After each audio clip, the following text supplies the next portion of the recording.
My collection of mandolins over 40 years. This is a Wynn.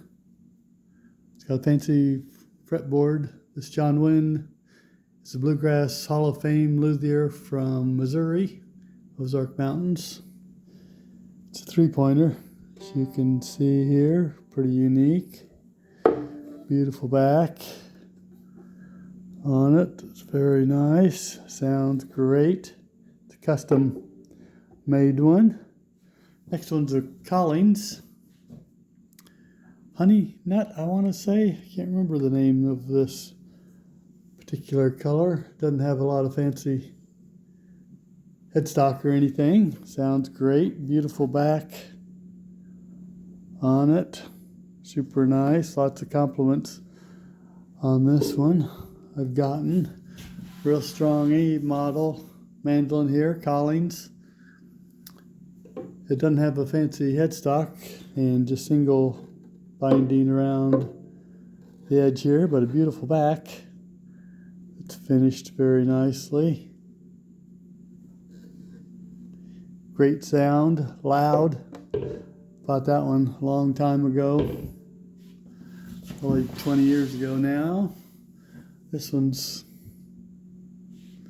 25 years old or so. Summit. This is from a maker in Wichita, Kansas. Worked for Gibson, I think. Can't think of his name. Snyder, maybe. Paul Snyder. Worked for Gibson way back when, and then opened his own shop. I've been super happy with it. I played it a lot. Just black, nice A model. Had it a long time. 25 years probably. This is a Moretz. It's got some fancy work on it. Headstock and then the fancy fretboard. F model. This Moretz is a North Carolina luthier. And it's got a pretty back on it. This was played by Jeff Ellis, I understand, who was a traveling bluegrasser. Played the tar out of it, I'm sure, and it's a great sounding mandolin. And this one is a Krenitz. It's a one-of-a-kind made by John Krenitz in Manhattan, Kansas.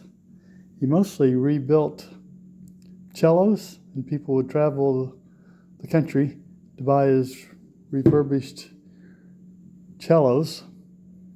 And so this was the only mandolin that he made. It's got a big neck on it. My son enjoys playing that. He's got big hands, and that fits in very well. And this was my first mandolin 45 years ago. Kentucky A model. It's a 180S. Solid entry-level mandolin. That's where it all started. So I've got quite a collection now. F models, A models. Most are pretty loud, I like. And this John Wynn is my latest. I've only had this a couple months. And it was a custom-made mandolin. So, all right, that's my collection.